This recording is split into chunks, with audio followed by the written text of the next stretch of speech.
Let's talk a little bit about budget challenge and specifically the written test part of your student dashboard here.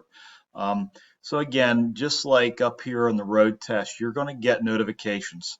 So in this case, I have no notifications for outstanding balances and pending checks. The game hasn't started yet.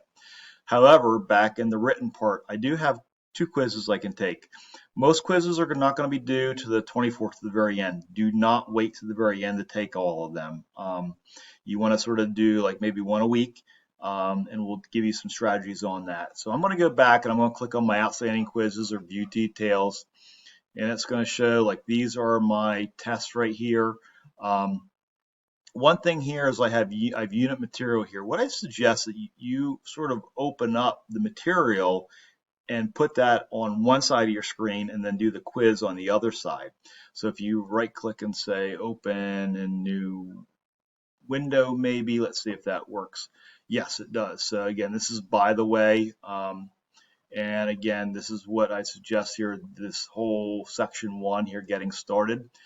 I would pull that to the side, take my quiz, pull this to the side so you can go back on here. So getting started quiz, hit take now. And again, this is one of those things, the first one's not due until the end. But again, there's going to be a lot of detailed questions here about the cash flow worksheet, payroll calculator, all that's going to be in here.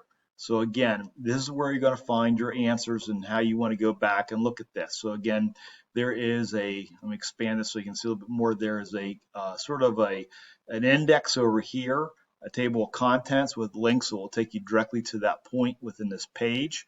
So again, you can jump down to that and move yourself around on there as well. So again, that's a strategy when you're taking these quizzes. I'll share with you the second quiz.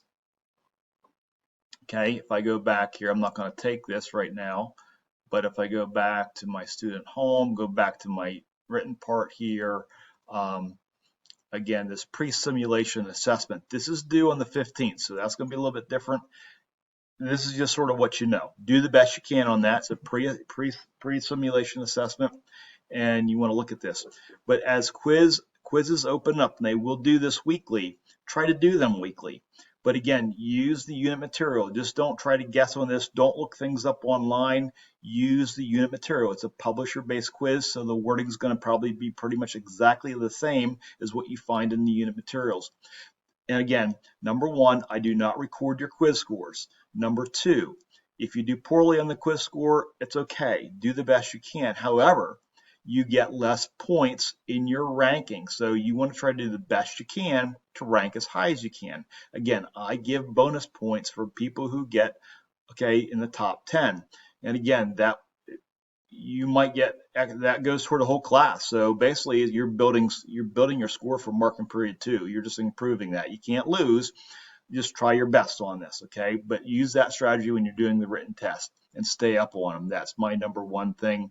Use the unit material, and the number 2, stay up on it. Do it weekly. Don't wait till the 24th of December to do them all. Okay, that would be horrible. So again, just stick with it and you should be fine. Let me know if you have questions.